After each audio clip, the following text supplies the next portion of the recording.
Hello, brethren. This is Brother BJ coming to you from the Mississippi Baptist Bible Seminary in Pearl, Mississippi. Some have asked me, in light of my last post here on the ABA Preachers Forum, to post what I've learned about the old curriculum for the Missionary Baptist Seminary in Little Rock, going like way back to the 1950s, 40s, and 1930s, which is where the seminary started.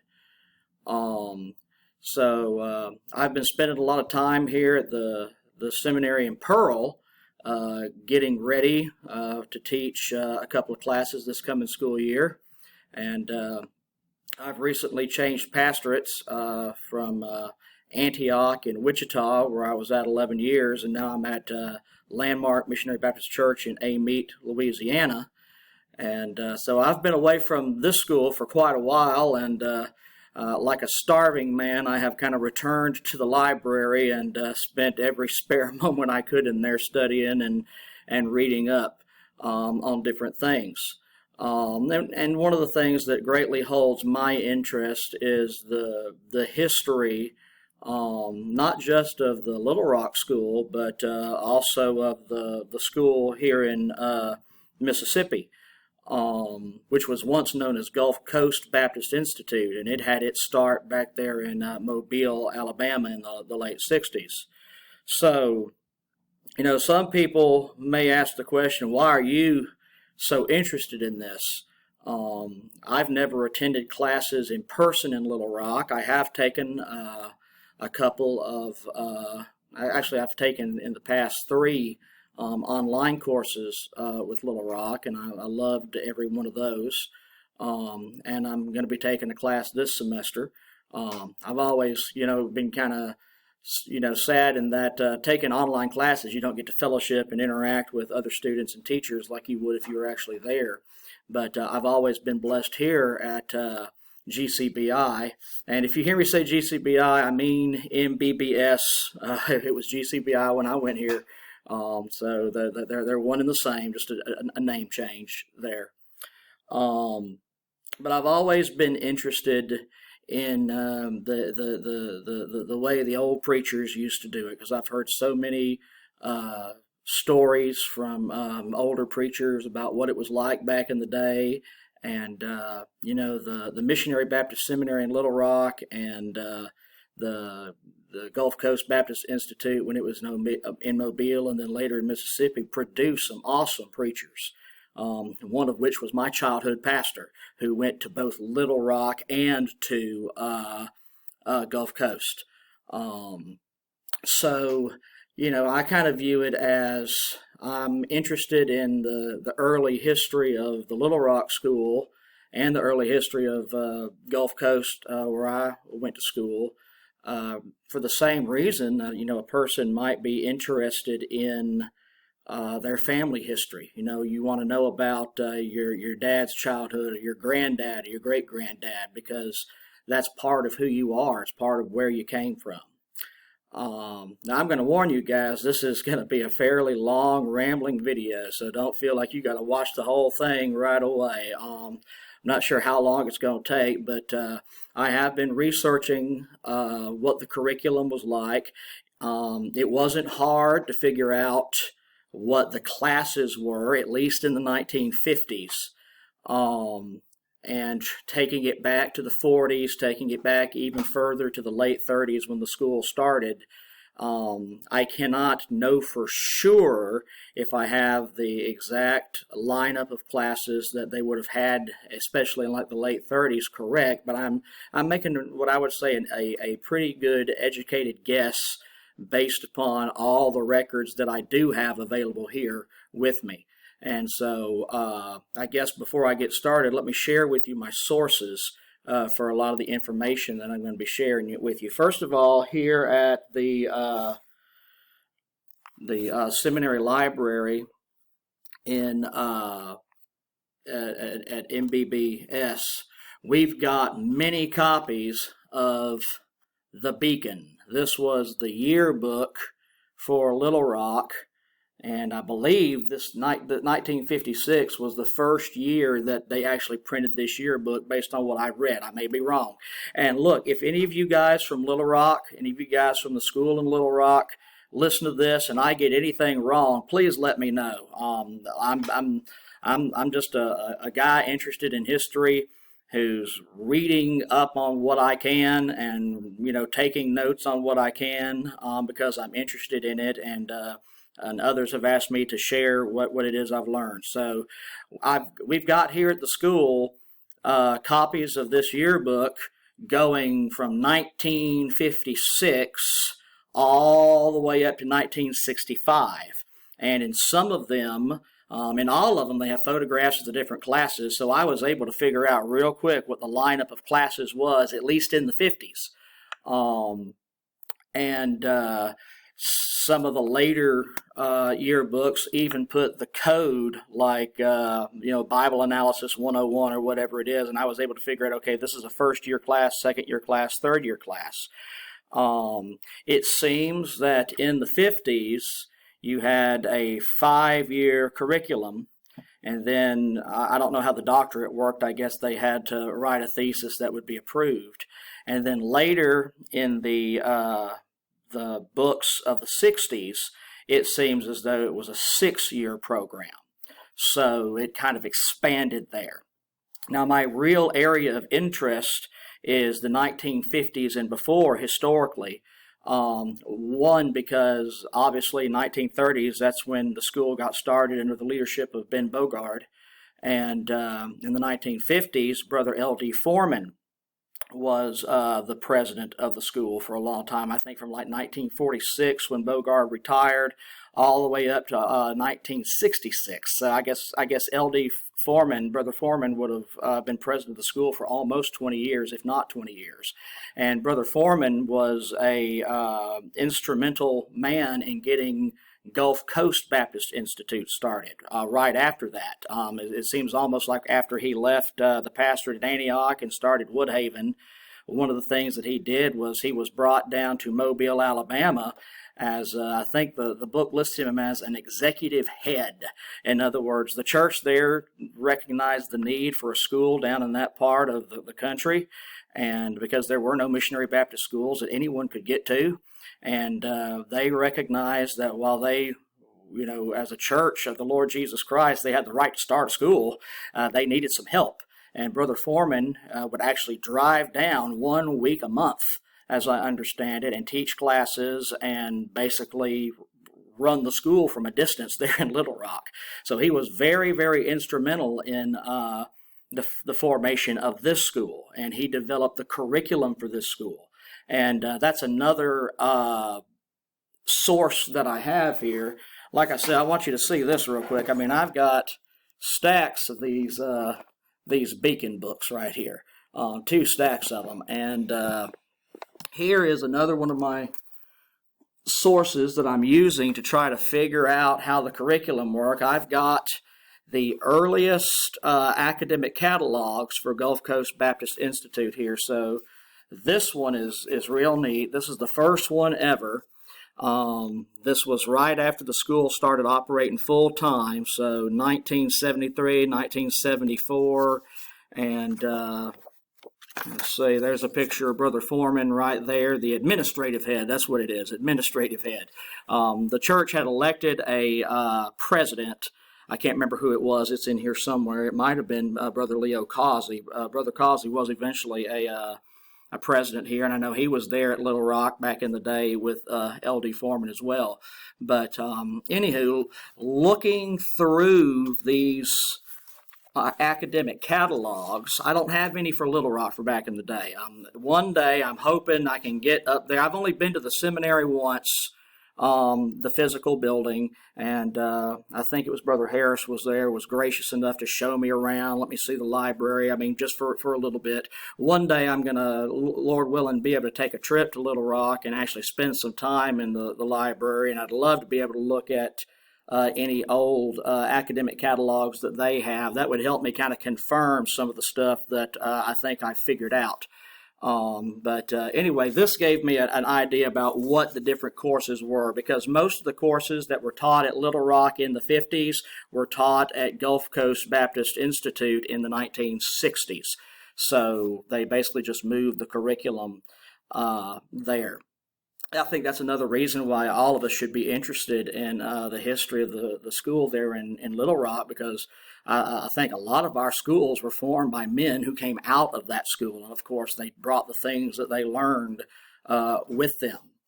So let's see, what other sources do I have? I have got, I'm going to share this with you on the screen. I read this years ago. I hope you can see this. This is something that was put out back in 2006, I think, 2007, by Brother L. Douglas Perdue. At least someone published it for him. And it's Sermons and Lessons by Ben M. Bogard. And, he just talks about what it was like back in those days.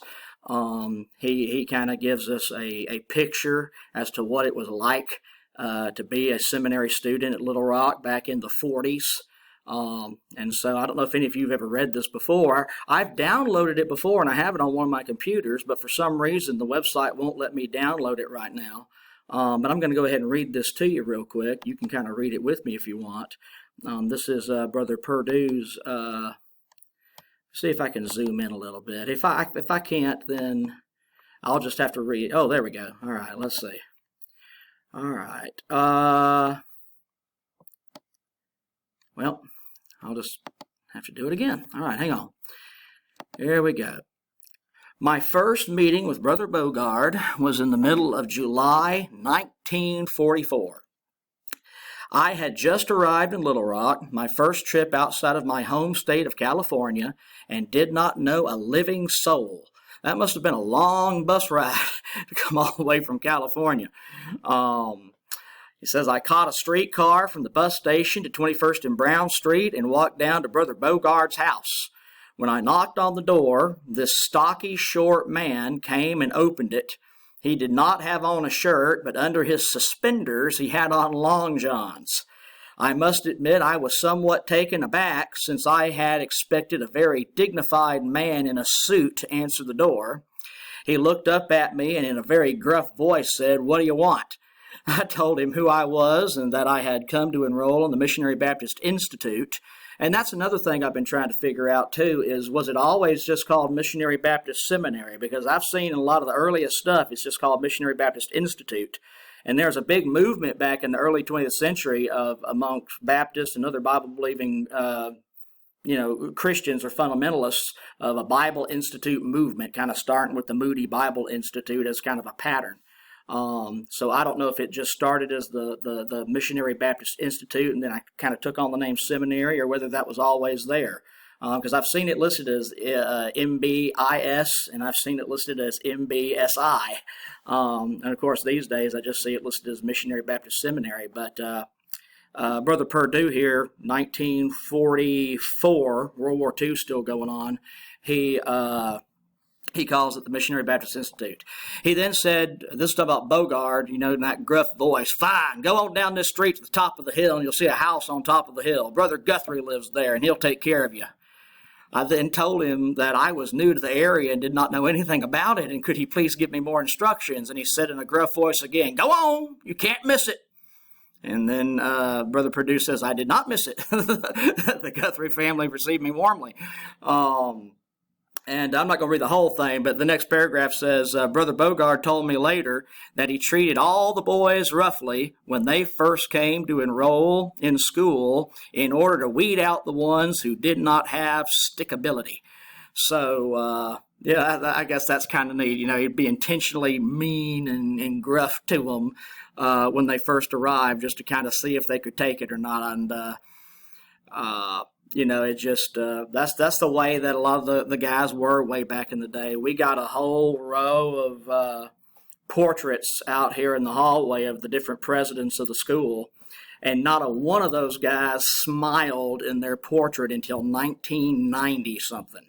All the guys after 1990-something, they look at the camera and they smile. all the guys before that, they're not even looking at the camera. They're sitting here like, a lot of smile on their face, just that real strictness. But that was I get the idea when I read about and I hear about. That's another source that I'm going to share with you is that I've had people who were actually there be able to give me firsthand testimony. And I guess that's one of the reasons I'm glad I'm kind of making this video, because I won't always remember that stuff, and it'd be nice to actually have a record of it. So like I said, my pastor when I was a little boy, he went to Little Rock in the late 50s, early 60s, and was able to tell me some things about it before he passed away. The church I pastored in Wichita was previously pastored for 30 years by Brother David Harpool. Brother David Harpool had graduated as a doctor of theology from Little Rock in the 1950s. And as I understand it, I don't know Brother Penn. I've heard a great deal about him, been to his website and so forth, but I was told that Brother Harpool and Brother Penn were very, very good friends. So Brother Harpool had died before I became the pastor, but Sister Harpool, she was there too, and she was able to tell me some things as well. So, there's various preachers down through the years that I've had an opportunity to ask questions of and so forth. They've told me different things, different stories. I've read different things here and there. Can't always remember exactly where I've read them. But anyway, these are my source materials. I got a lot of books and papers here and people that I've talked to that were there. So let me see here. I've talked about my sources. So let's kind of get to the main subject here, talking about the curriculum and I think I shared in my post that kind of was the start of this, where people started asking me to share what I had learned. That the hardest thing I've had to do is figure out what the textbooks were back in the 50s and the 40s and the 30s. And I'm going to tell you right now, there's a lot of gaps that I can't fill. I can make some very good educated guesses on some classes, and I think I'm 100% right on some others. So I guess let's go ahead and talk about what would a hypothetical young missionary Baptist preacher boy probably have with him when he gets off that bus at Little Rock from California or from wherever, and goes up to the hill to meet Brother Bogard and gets yelled at. What would the young man likely have? Well, obviously he'd probably have a Bible. And give me one second here. I got a lot of stuff over here I want to. So there's a good chance our theoretical young preacher boy would probably have an old Schofield reference Bible. Now, I've heard from more than one person that Brother Bogard did not like the Schofield. It's been my experience that brethren in our fellowship, they either love it or they hate it. This is the church. I just started my pastorate about 3 months ago here in Amite, and Brother Marshall, one of my best friends ever, who passed away recently, he was the founding pastor of this church, and he pastored it for like 30 years or more. He was big on the Schofield, and he bought everybody a Schofield reference Bible.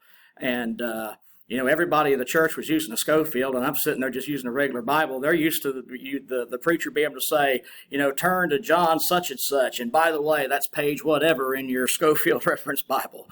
So they bought me a Schofield. And I've seen a lot of our older brethren. This Bible was enormously popular by the 1930s. Just about everyone had one. So you'd have a good chance of our young preacher boy probably having a Schofield reference Bible. What's something else that could be expected to be in his possession that he would be putting to use in the seminary?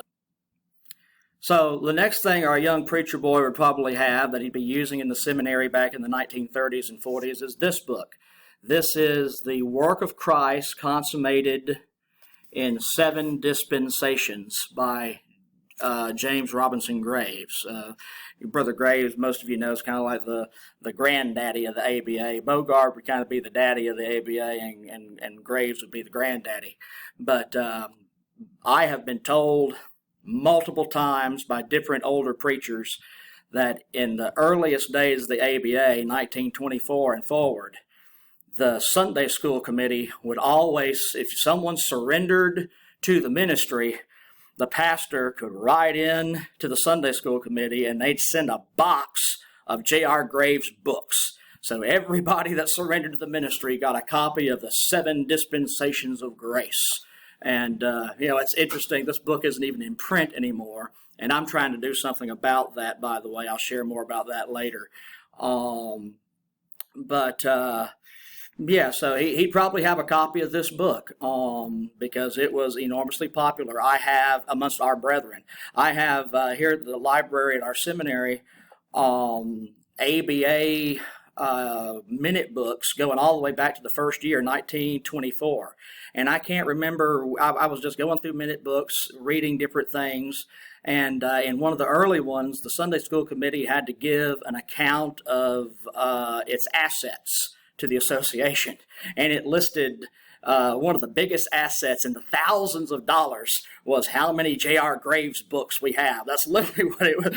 The biggest asset, the most valuable possession, other than like the printing press of the Sunday school committee, was a warehouse full, I guess, of J.R. Graves books. That would be 7 Dispensations and several other books that was commonly given to young missionary Baptist preachers when they surrendered to preach.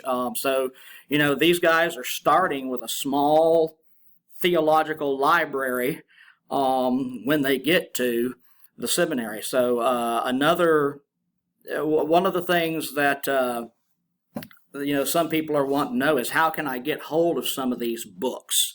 Because one of the reasons we want to know what the curriculum was and what books were used is there's a lot of brethren in the ABA still who want to kind of go back and use some of these things, and they are very useful. 7 Dispensations is out of print, as I said. You can find like a PDF on the internet that's not very good quality. I found it before. But if you look, you can find it, and it's in the public domain, so you're not stealing anything if you download it. All the books of J.R. Graves are in the public domain. Now, there's a whole collection of smaller books that you can probably still get a lot of them at Bogard. I'm not sure which ones are still in print, which ones aren't. I've got a full collection. We got a collection here at the seminary.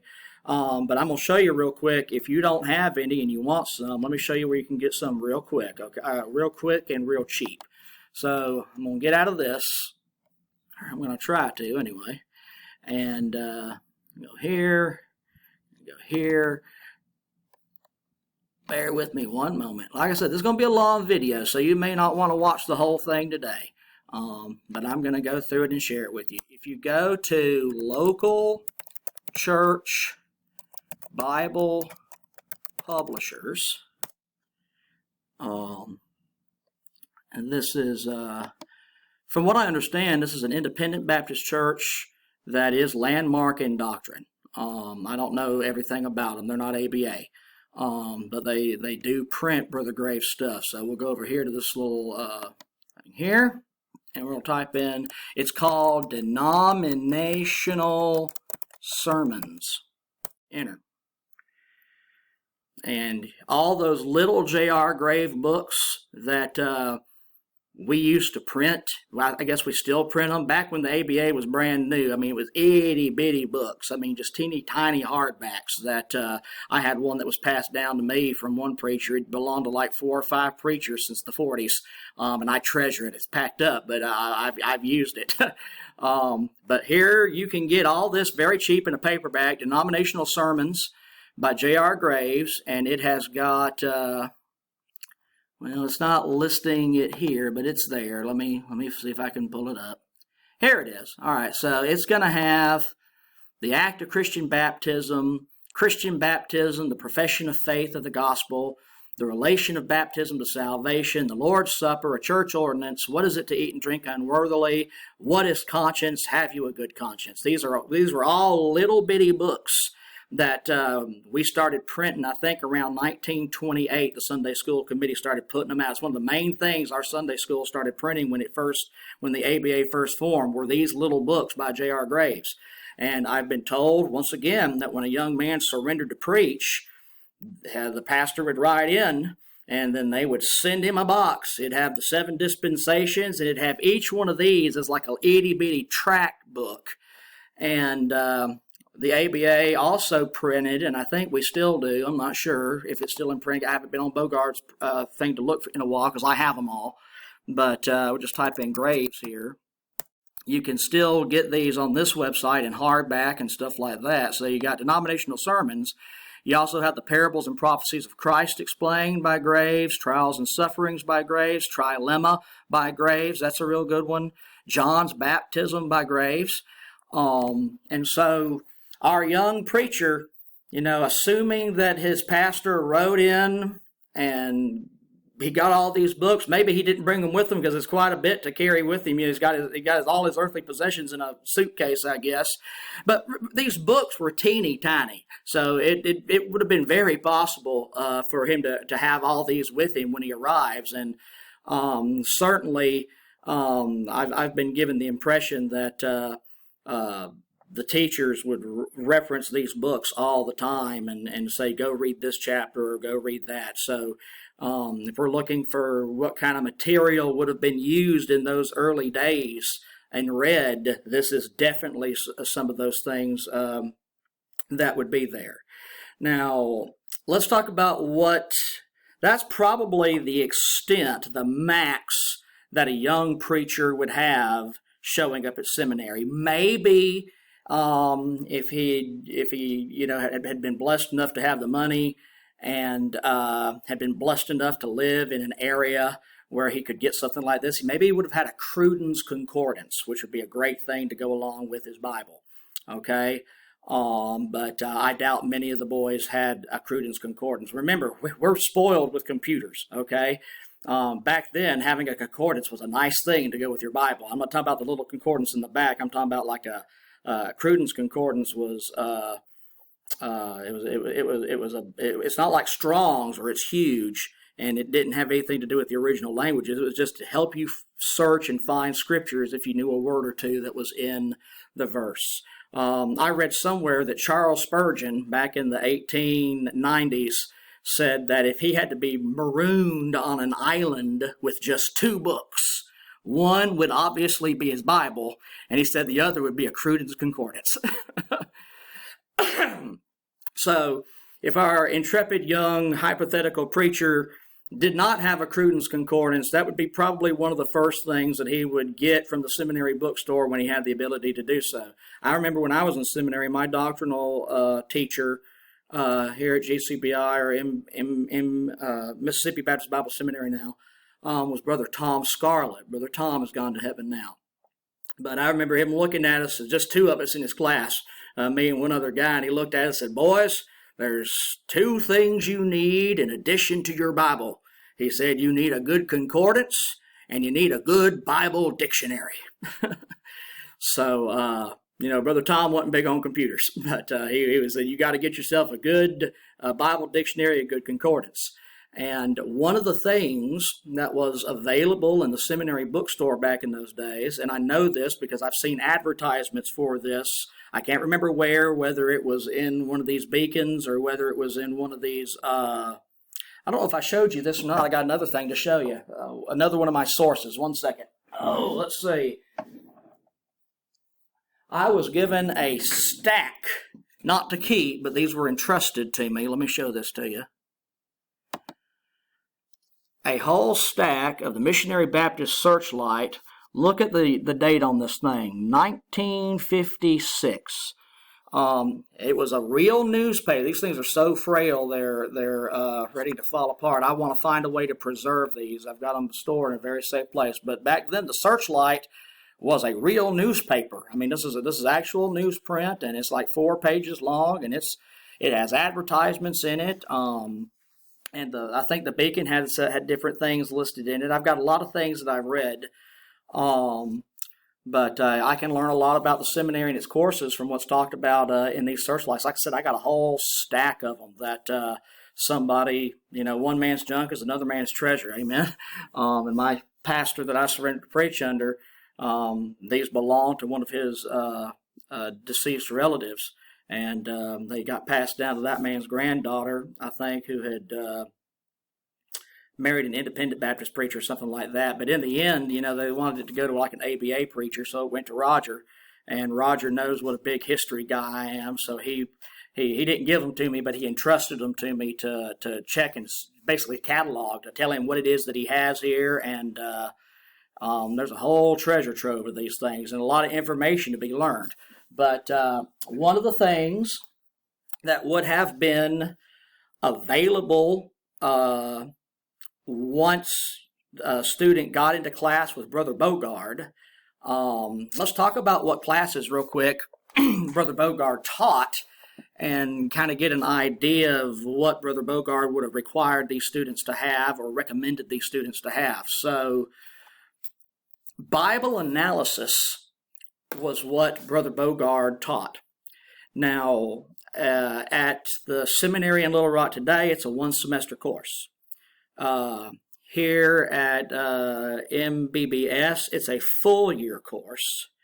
And back at Little Rock, 1950s and before, it was 2 years.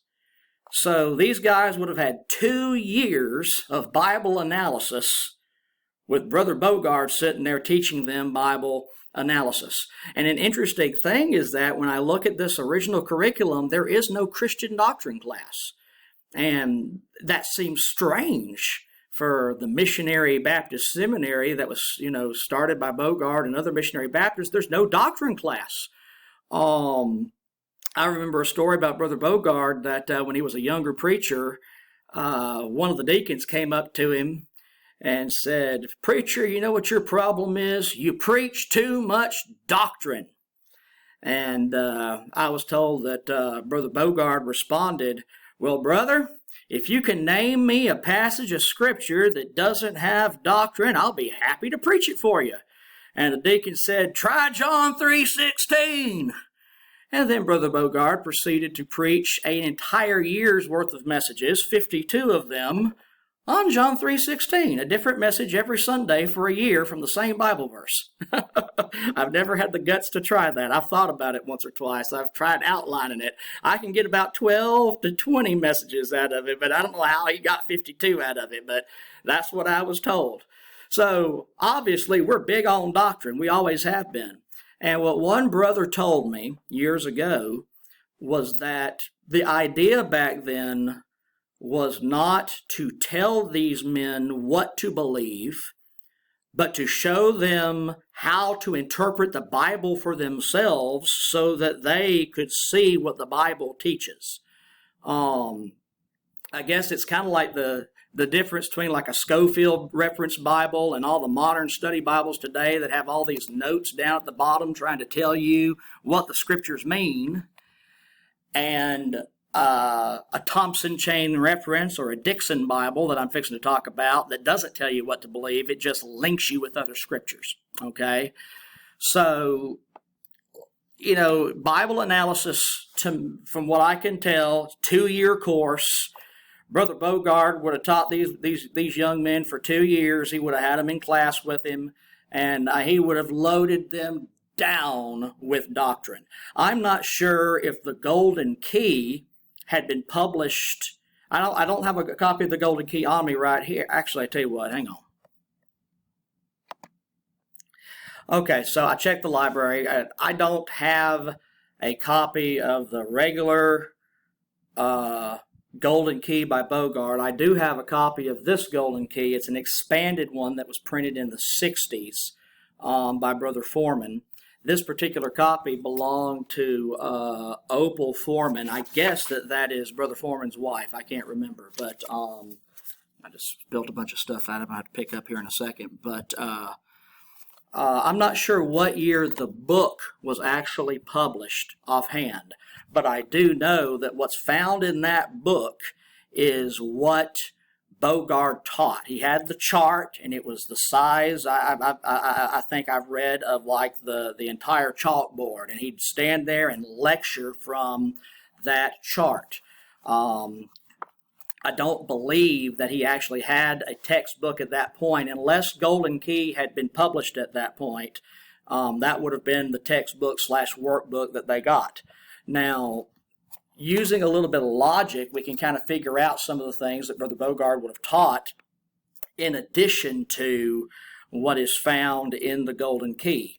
Brother Garner, in the 1950s, came out with a book that most of us are familiar with, which is Bible Analysis. Now, it wasn't published till the 50s, but one of the things that we see in history, one of the things that I think is a beautiful thing, is the following truths taught in Scripture. Churches beget churches, Christians beget Christians, and preachers beget preachers. We take the things that we learn from the men that God put in our lives to teach us, and then we pass those things on to others. And usually what we do is we add on to it a little bit from the things that we've studied. But my thought is that many of the things that Garner elaborated on in Bible Analysis were probably taught to him by Bogard when Garner was there taking classes under Bogard. If I have my timelines right and my history right. And once again, if I get anything wrong and any of you brethren know that, please let me know and I'll correct it. But if you wanted to have a Bible analysis class today in the same vein as Brother Bogard would have had, then it'd be a 2-year course, and it would, your main textbook would be like that little workbook, the Golden Key. And I used to think that, well, it was just a 1-year course. No, I taught Bible analysis once when I was a young preacher. It was kind of like, Brother BJ, we need you to teach this. So I spent the summer teaching myself, and then I spent the next school year teaching others. I haven't had the blessing of being taught Bible analysis. I had to teach it to myself and then teach it to others. That's something that's being rectified right now, so I'm excited about it. But no, it kind of makes sense to me, since there's no doctrine class. What Brother Bogard probably did was, for that first year, he probably took them through the Golden Key and the equivalent of what Brother Garner put in Bible Analysis, and then later in Defense of the Faith. And I would imagine that Brother Bogard probably took a lot of the scriptures that he had in his 52 doctrinal lessons. That's a book that's still in print, a good one. Or maybe the other booklet on, I think it's 52 Doctrines on Heresies, the different scriptures that are misused to teach different things. I wonder how many times he used those scriptures in class, but instead of just using the scriptures to tell the students what to believe, he gave them the scripture and said, now use your Bible analysis, use your 4 questions, or as Garner would do it, 5-question rule, and your proper application rule, and you analyze the text and see what it says. What an awesome way to teach people doctrine, to do it by teaching them Bible analysis at the same time. In that kind of situation, it's not my preacher said so or my teacher said so, but I mean, in every instance, they'll be able to say, yeah, this is in the Bible. I saw it for myself. I analyzed the text for myself. So if you wanted to kind of have a course for your own personal study, or maybe if you're looking to have a kind of a retro seminary course, that would probably be, as best I can tell, how Bible analysis was done there in Brother Bogard's days. Now, another class, this is the class that I'm teaching this year here at Mississippi Baptist Bible Seminary.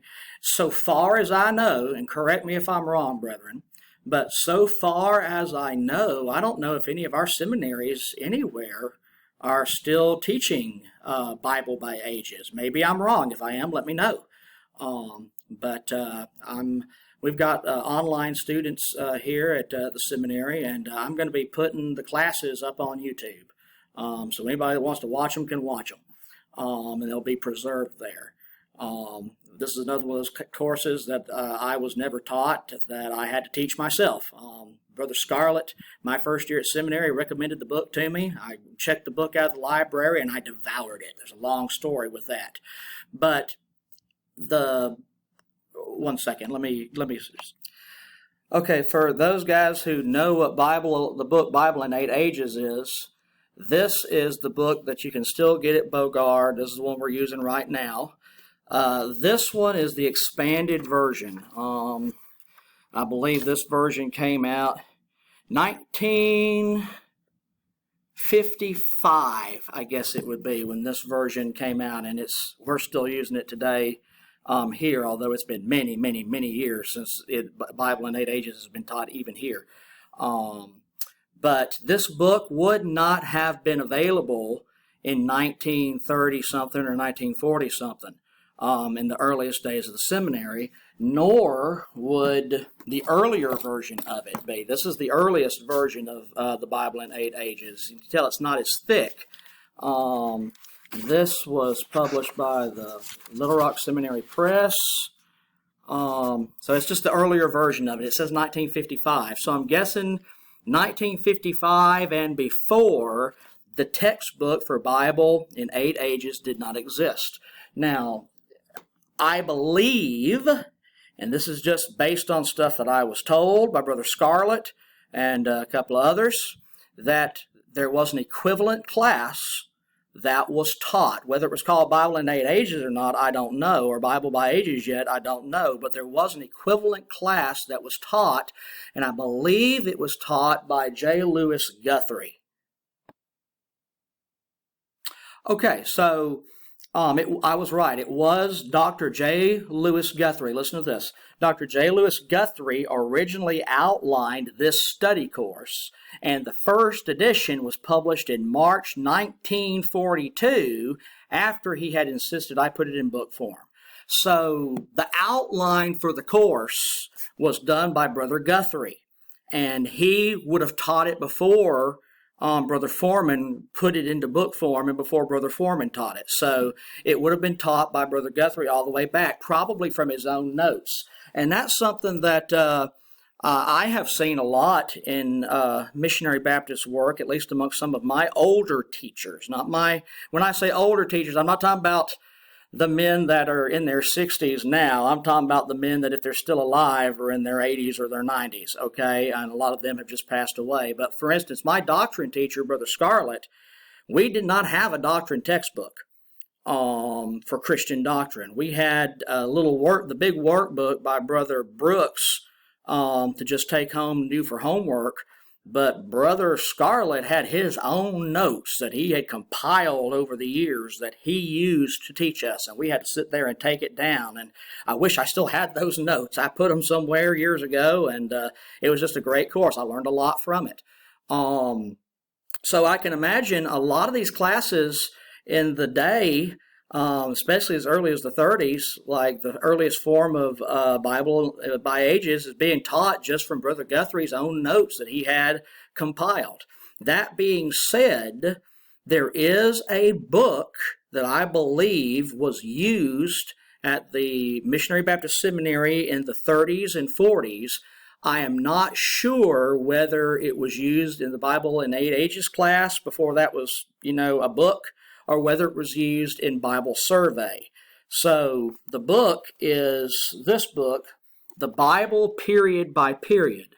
I was told that this was the book that preceded Bible in 8 Ages, but I think the person who told me that might have been confused, because Guthrie seems to have taught that from his own notes, and if you read this book, it's more like a Bible survey book. So my guess is that, it's interesting. Today we have Old Testament survey and New Testament survey. Here at Missionary Baptist, at Mississippi Baptist Bible Seminary, Old Testament survey is a 1-year course, and New Testament survey is a 1-year course.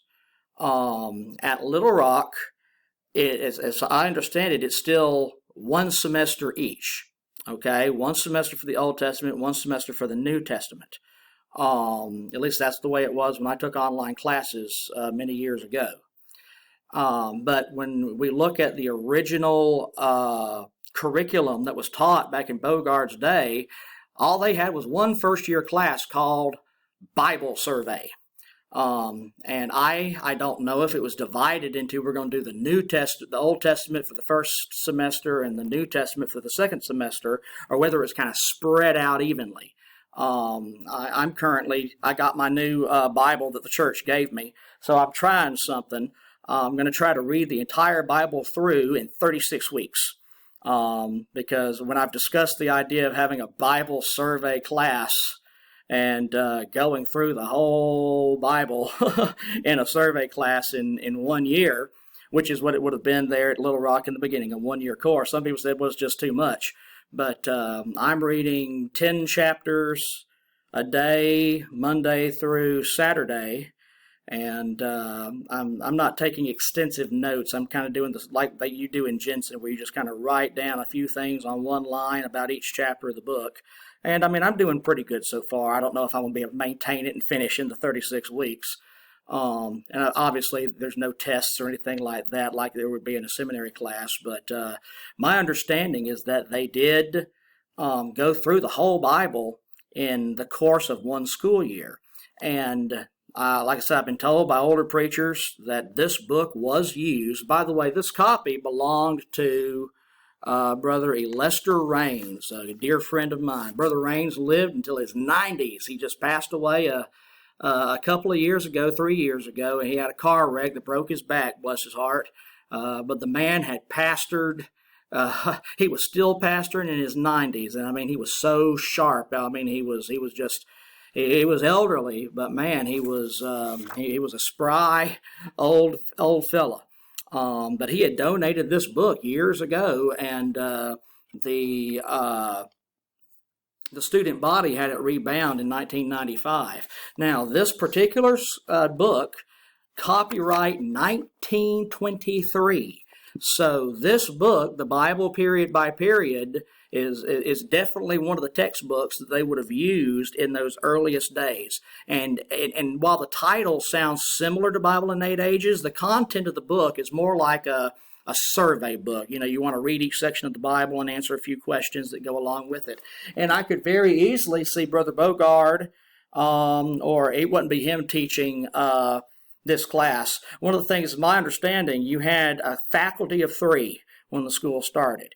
You had Brother Bogard, who taught Bible Analysis 1 and Bible Analysis 2, which was also apparently Christian doctrine, all crammed into a 2-year course. And then you had English, which was taught by Sister Guthrie. And then you have everything else that was taught by Brother Guthrie. So he would have been doing the Bible survey, however it was done. But that's a book. Now, you can look up the Bible period by period on Amazon. You can buy it, but you're going to get an ugly surprise when you do. It's not the 1923 version. It's the 19 whatever teen version, the one that came before this. And it's more like a little booklet. It's just a few pages long. It had not yet been turned into a full-fledged textbook. Now, one of the things that I've taken it upon myself to do here at the seminary is to begin the long and tedious process of trying to digitize some books. Now, we don't have a scanner here, and scanners don't do a very good job, at least the ones that I've seen. And I don't want to have to tear any books apart to feed them through a scanner. These books are irreplaceable.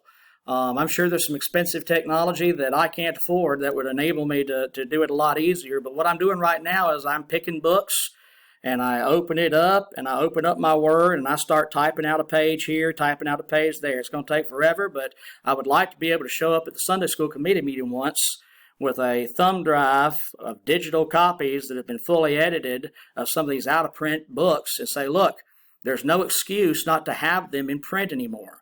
Because if you don't want to spend the money to put them on the press, we can have them printed, print on demand.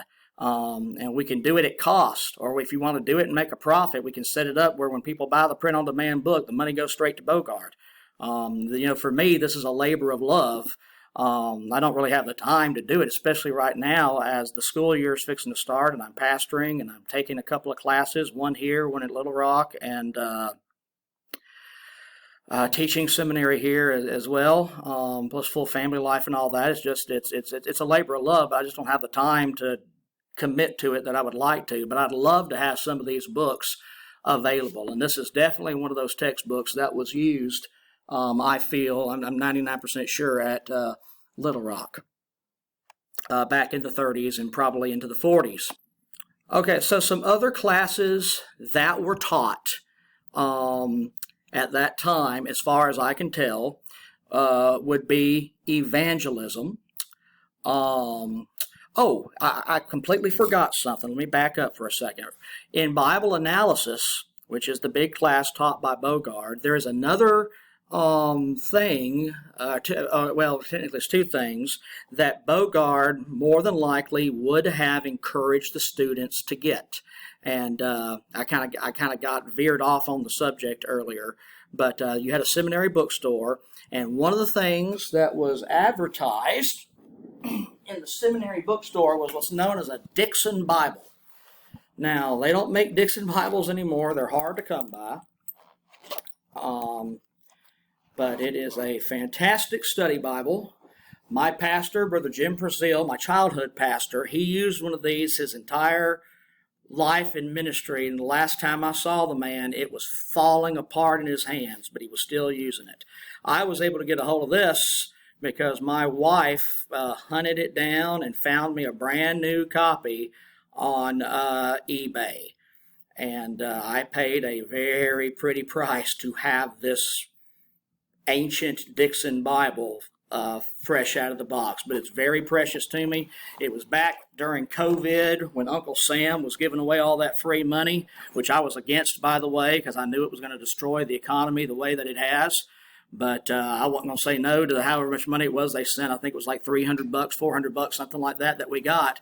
And my lovely wife, since it was free money, she said, we will spend that and get you this, it was like a collectible antique Bible for a museum heirloom is what the seller intended it for. And I have it as like one of my main study Bibles. I know guys that collect Cambridge Bibles and all this stuff and they get it for that expensive leather and all that. Yeah, I paid a fortune for this Bible, but I did it because it is, it's the stuff on the inside. Okay, so what was special about this Bible that the seminary would have sold it in its bookstore, and Bogard probably would have recommended it? Well, we're going to touch on a touchy subject here among some people, but I'm trying to just report the facts as I understand them. I'm not trying to get into any kind of debate on the Bible translation issue or anything like that right now. I'm just trying to objectively report on history as I understand it. Brother Bogard loved the American Standard Version of 1901, which actually goes all the way back to 1881. It was called the Revised Version there in England. I've read where Brother Graves used the Revised Version. And Brother Bogard did a lot of his study out of the American Standard Version in 1901. I have discovered, going through 52 doctrinal lessons, that sometimes Bogard will ask a question, and you'll turn in the King James to try to answer the question, and it won't quite make sense. What does this Bible verse have to do with the question? But then you look it up in the ASV of 1901, and it makes sense, because that was Bogard's favorite study Bible. I actually have, this is another hard-to-find Bible, although I did not pay near as much for this one. I think I paid $10 for this on eBay several years ago.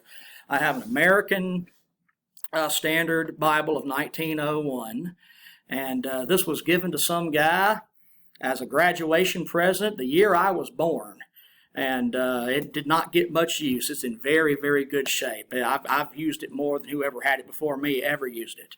But the ASV of 1901 was known by other names. One of them was the Seminary Bible, because back before the 1950s, when the RSV came out, you really only had two Bibles that were, accessible. The King James was the king.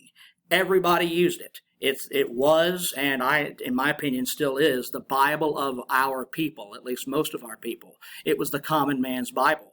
And so Brother Bogard, all the great Baptist preachers of the day, of course, they preached out of the King James Version, just as I do today. But they made extensive use of the American Standard Version of 1901, and so do I, because it is so literal. There are many Bible scholars today who still say that the ASV of 1901 is the most literal translation out there, unless you're going to go to like an interlinear or something like that. And I've found it to be a great tool in my study. What this Dixon Bible did was it gave you the best of both worlds.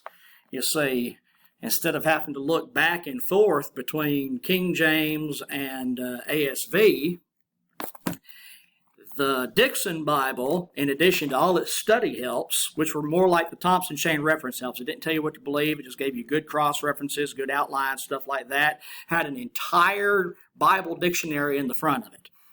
So this is a great Bible for study purposes. But in brackets in the text, it gives you the major translational differences between the King James and the ASV of 1901.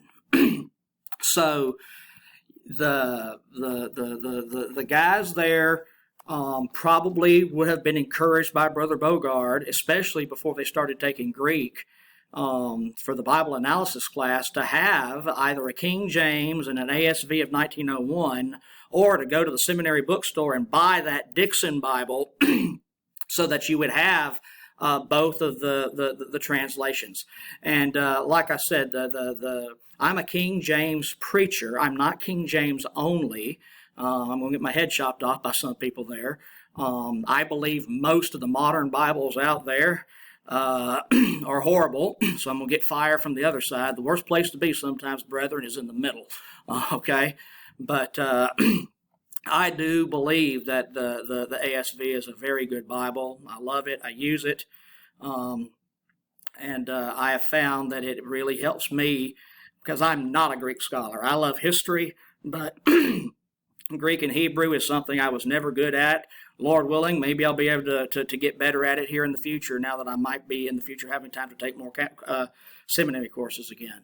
But if you can't read Greek and Hebrew, having a good literal translation like the ASV to go alongside another good literal translation, our King James Version, really helps you look under the surface and see what God said when He gave it in the original languages.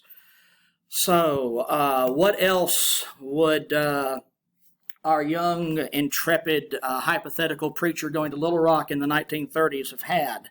Let's see. He would have taken evangelism. I've looked and looked, brethren. I know no idea what textbook might have been used.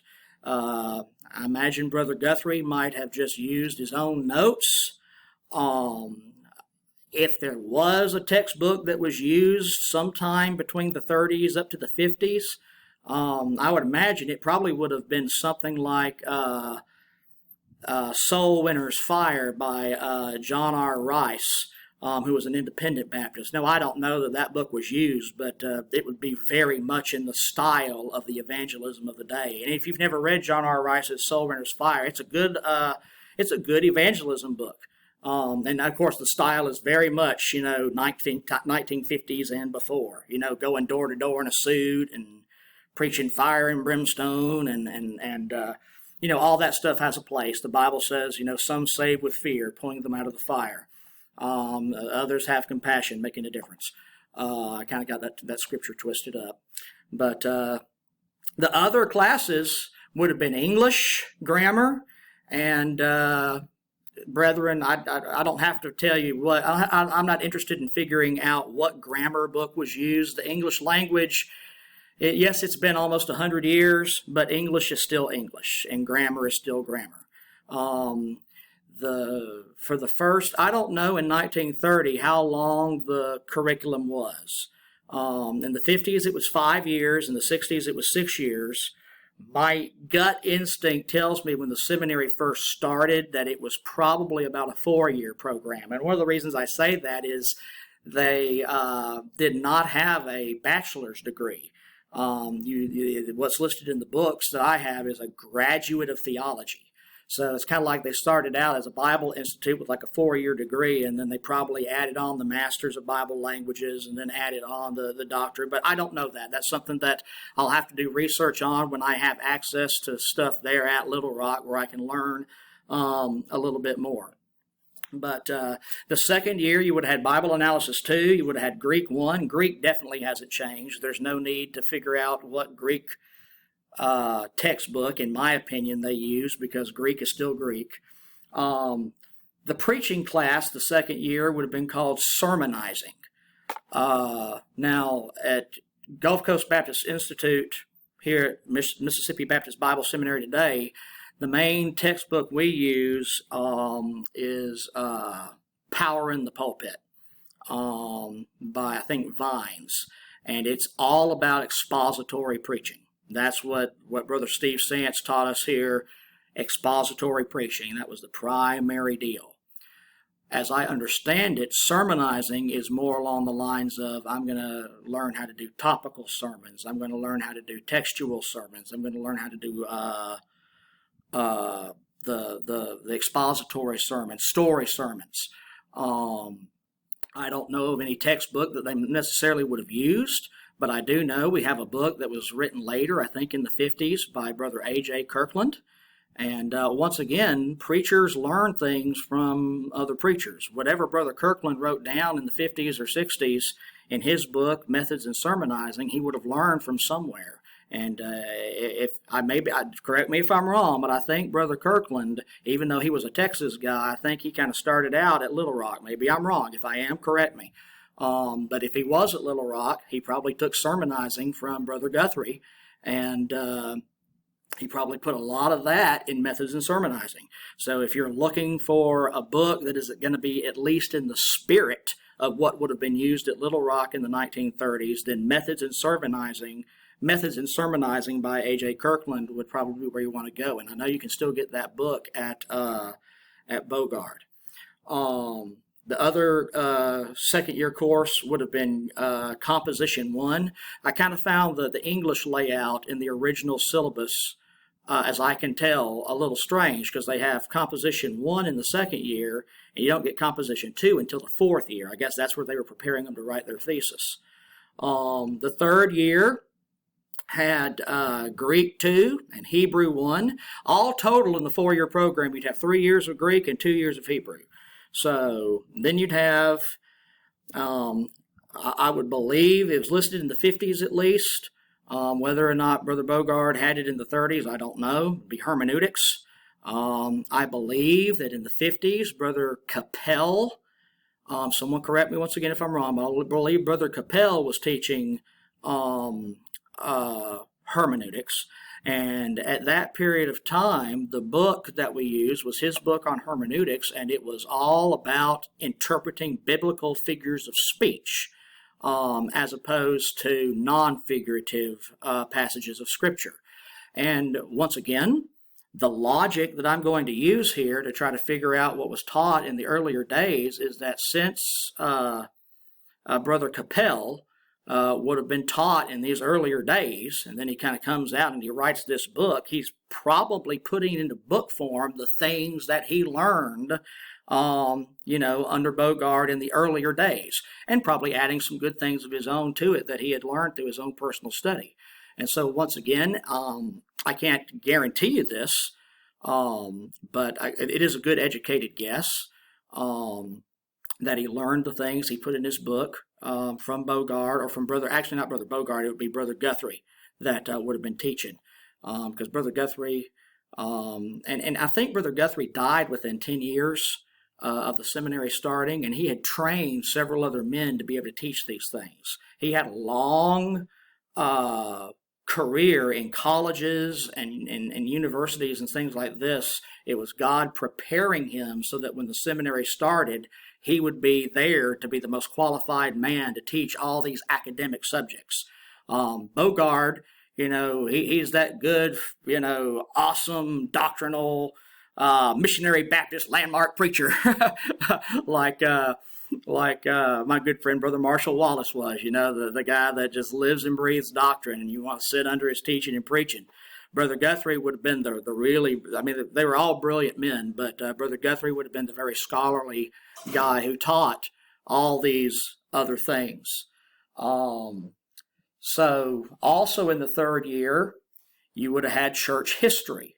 Now, Brother Griffin's workbooks, I don't have them with me here right now, but I don't believe that Brother Griffin's books were published until the 70s or maybe the 60s. So they certainly were not used in the 1930s to teach church history. Good morning.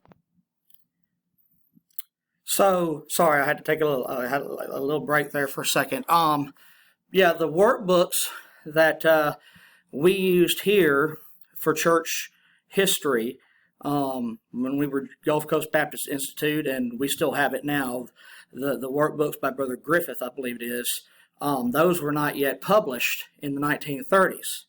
Now, obviously, what was published and what I feel was probably at least utilized by Brother Guthrie and Brother Bogard in some way would have been the Baptist History book by S.H. Ford. It's still available on Bogard. The title is escaping me. I had it. It has something to do with fire, Baptist fire, something like that. And it is a good book. And then you have John T. Christian's 2 volumes of church history. From obviously the Baptist perspective, the true perspective, the biblical perspective of church history. And you would have had Orchard's History of the Baptist. There was no shortage of good landmark history books. Possibly Trail of Blood would have been used. I'm trying to remember the year Trail of Blood was out. I meant to look that up. But I've always viewed Trail of Blood more as like a big tract to just kind of introduce church history to church members. Not so much as a deep history book for studying church history, although it certainly could be used. So if you wanted to kind of have a retro church history class, you've got all the Baptist books you could want. The history of the Welsh Baptist churches. If you really wanted to go deep, the history of the evangelical churches of the Valley of the Piedmont. That book will turn your stomach. We got a copy of it here. I guess it's kind of hard to get a hold of today, but you could get a hold of it. There's all these great Baptist history books. So in the third year, you would have had not only church history, you would have had, and hermeneutics that we talked about, you would have had a class called Philosophy of Religion. If memory serves, when I was reading through the books that we have here for GCBI, in its earliest days, it had Philosophy of Religion class. I know Little Rock still has one today, I think. I haven't looked up what it's supposed to be about. It may be about the same thing, or it may not. But my understanding is that philosophy of religion is kind of a polite term of saying confronting false doctrine, dealing with false religions. That's the understanding that I got out of it, what I read in the GCBI catalog. One of the things, like I said, I really want to do one day when I get to visit Little Rock, I'd like to sit in on some actual classes, but I tell you what, I just like to become a hermit in their library for a week and just lock me up with the books, and let me start reading to my heart's content and taking a bunch of notes and pictures and stuff. Because I imagine if I was able to go through some of their older catalogs, I might be able to figure out a lot more precisely than what I'm doing right here. So, yeah, that was the third year. Greek and Hebrew, Hebrew 1, Greek 2, hermeneutics, church history, philosophy of religion. Now, the fourth year would have been Greek 3, Hebrew 2, and once again, regardless of what kind of workbook or textbook you're going to use for Greek and Hebrew today, those Bible languages are the same today as they were back then. Okay, that's one of the things that really separates ABA seminaries, at least the old-time ABA seminaries like Little Rock and GCBI, TBI, from a lot of the capital I Independent Baptist fundamental Bible institutes that are out there today.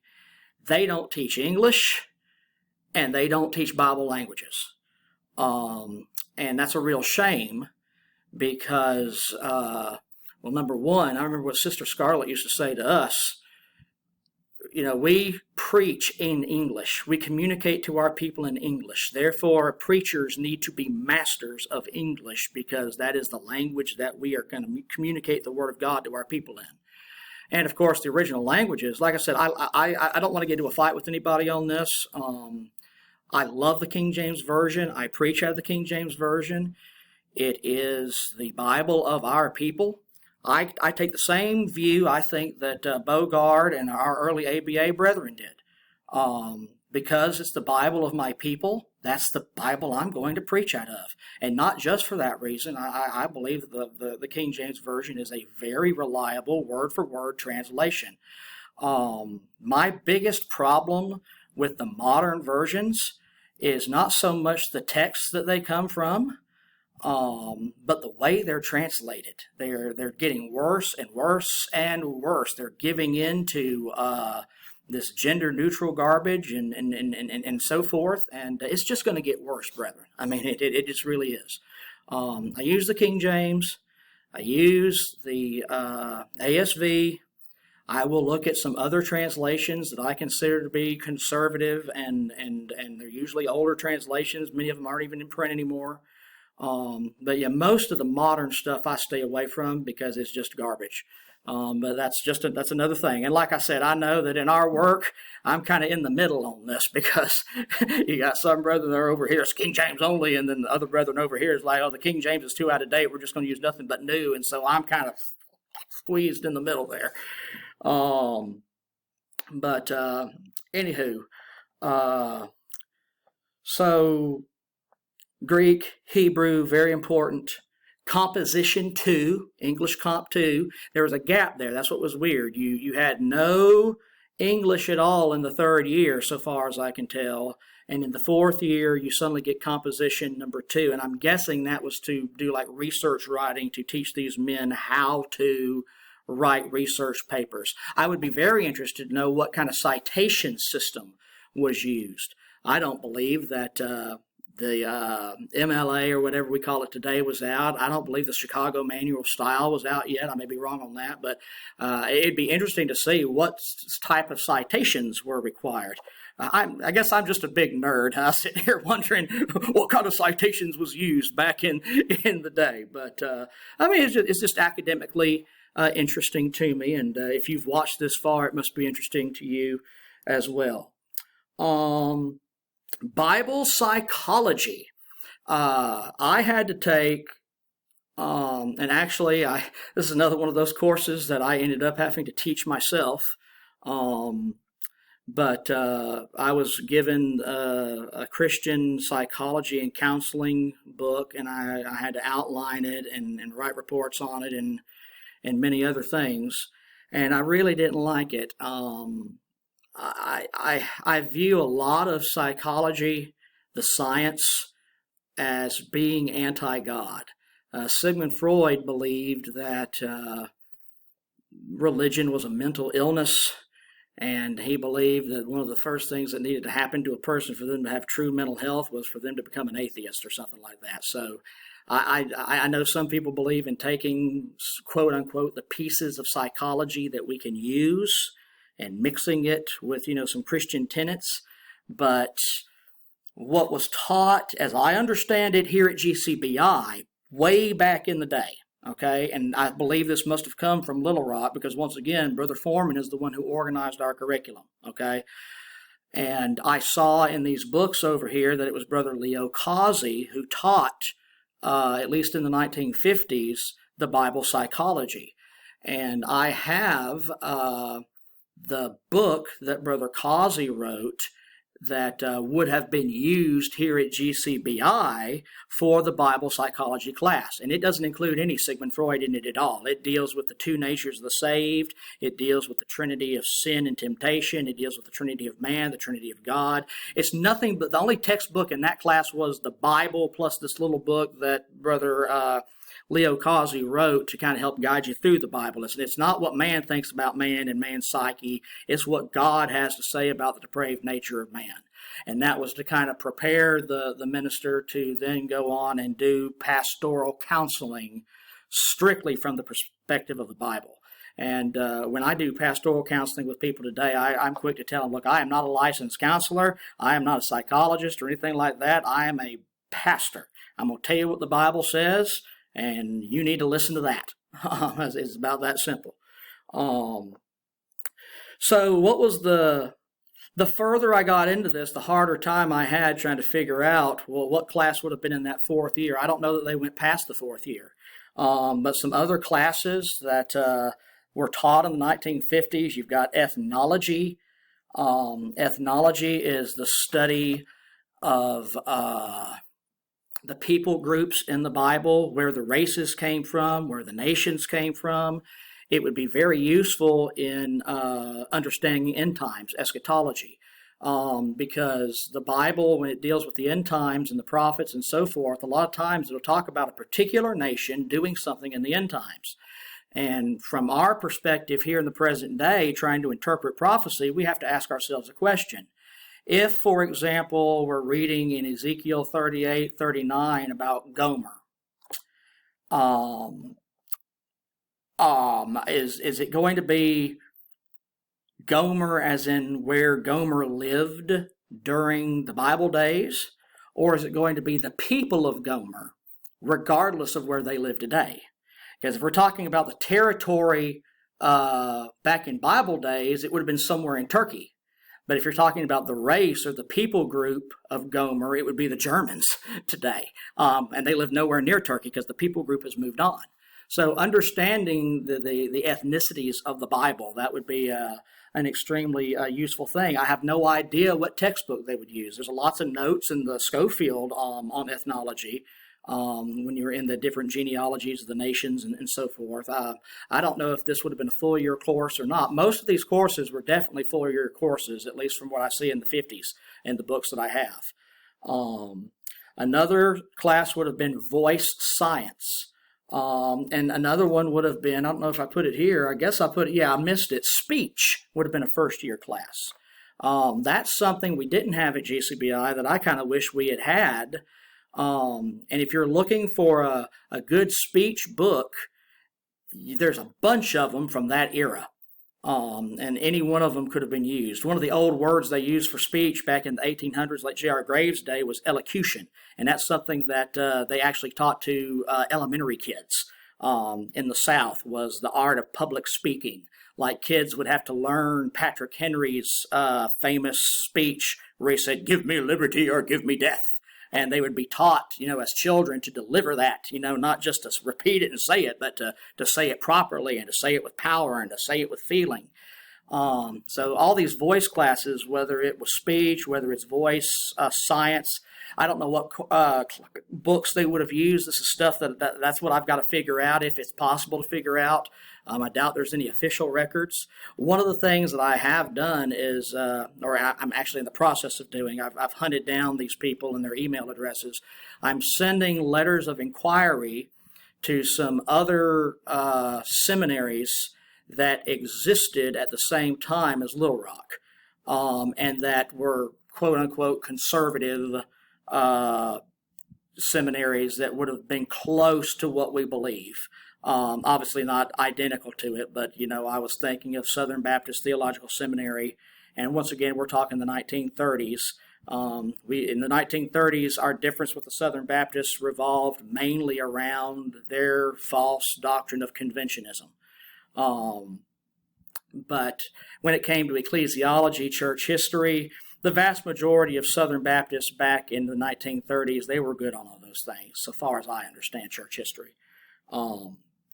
A few of them had started to get into universal church. A few of them had begun to get into the idea that Baptists are Protestants. But for the most part, in the 30s, they were still sound on those things. So I'm hoping that I'm sending these emails to their librarians. And these are big seminaries: Dallas Theological Seminary, Southern Baptist Seminary. They have a whole team of librarians who, in many cases, are there to help students with research work and so forth. And I'm just going to ask, would they mind sending me, if they have them, a list of textbooks that would have been used at their seminaries during that time period for things like Old Testament survey, New Testament survey, various basic classes like what I'm listing right here, and just kind of see if I can see any of them in any of the photographs, because I can see a lot of books in the photographs, but I can't read the titles. I can see what the cover looks like from a distance, but I can't really see what the titles are, because there were some other books that were used. You had a class called Greek Research. I'm guessing that was a fifth-year class where they had to do a lot of Greek work. Word analysis. I'm not entirely sure. I think this had to do with building vocabulary and also helping people understand the meaning of the words, the etymology of the words. I know that Brother Foreman in Bible in 8 Ages, in some places to explain certain verses, he didn't just get into the etymology of the English words, he got into the etymology of the Hebrew words. And he would say that a certain Hebrew word meant something. And when I was a young preacher, I'd go to my Strong's Concordance and look it up, and it didn't say what Brother Foreman was saying. But the thing is, Brother Foreman wasn't quoting some lexicon. Brother Foreman was literally breaking down the word in its component parts to give us what the original background meaning of the word was. And then there was another class called Bible Interpretation. And what I've been told is that at Little Rock today, Bible Interpretation is a fifth-year class. So it's kind of like you got Bible Analysis, starts you on your interpretation journey. Then Hermeneutics is kind of that middle area. And then Bible Interpretation would be the kind of the master level of Bible interpretation. I don't know what book they would have used for that. That's something that I'll just have to look up if I can ever find it. Yeah, it's been an hour and 21 minutes. This is a pretty long video. And like I said, if you got this far, congratulations.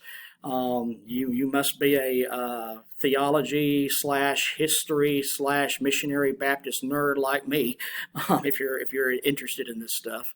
But yeah, I mean, it's something I find interesting. This was at least partially, and I'm pretty sure I got a passing grade on this. I'm pretty sure I'm over 75% right on most of the things I've said, if not higher. And like I said, if anybody has any more information, you can point out where I'm wrong, let me know. Like I said, this is just based on what I've been told, what I've been able to find in the records that I have available.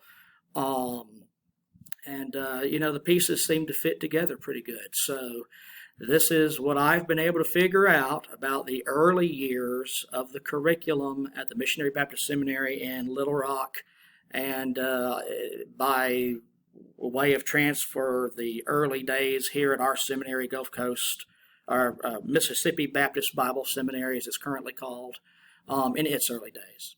So I hope this has been a blessing to you. If you got any more info, you got any corrections to make for me, I'm here to receive them. And I look forward to finding out more about this. God bless y'all, and I'll see you next time.